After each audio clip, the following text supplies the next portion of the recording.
Sobrang sarap magmotor, no? Kaya kahit saan ka man dalhin ng pagmumotor sa bawat piga mo, siguraduhin mong magiging masaya ang bawat paglalakbay mo. Huwag kang matakot magkamali dahil ang pagkakamali ang patunay na sinubukan mo ang isang bagay na gusto mo. Kalimutan mo na ang pagkakamali mo ng nakaraan, pero huwag ang mga aral na iyong pinagdaanan. Lahat tayo ay may mga pangarap, tama?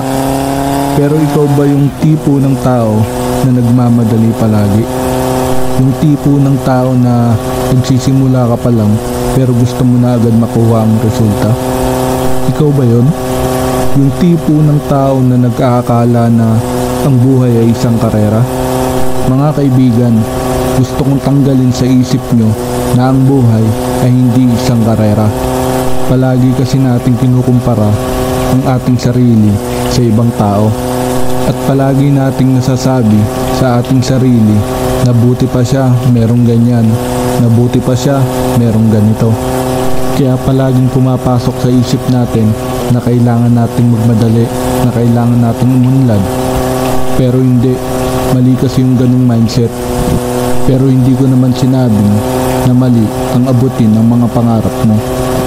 Ang nais ko lang ipahiwatig sa iyo dito ay hindi lahat ng bagay ay minamadali, sapagkat lahat ay dumadaan sa tamang proseso.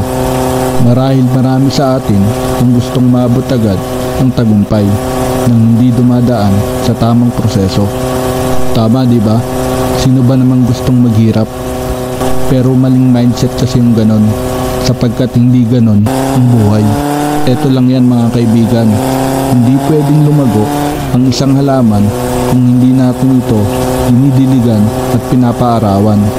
Dumadaan muna ito sa proseso para magbago at lumago. Kagaya nating mga tao, hindi mo pwedeng madaliin ang iyong mga pangarap. Marahil marami sa atin nakakaranas tayo ngayon ng paghihirap o mga struggle sa buhay. Pero palagi mong tatandaan na lahat ng nangyayari sa iyo ay parte ng proseso ng buhay mo.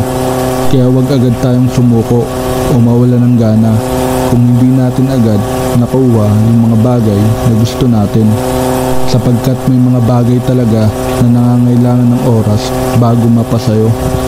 Kaya palagi kang maniwala at magtiwala sa proseso ng buhay mo. Ipagpatuloy mo lang palagi ang mga ginagawa mo. Darating din ang panahon na maaabot mo lahat ng mga pangarap mo. Kaya huwag mong ikumpara ang mga bagay na wala ka at meron sa iba.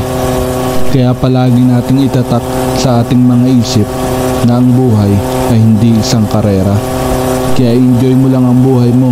Palagi ka lang mag-enjoy sa mga ginagawa mo.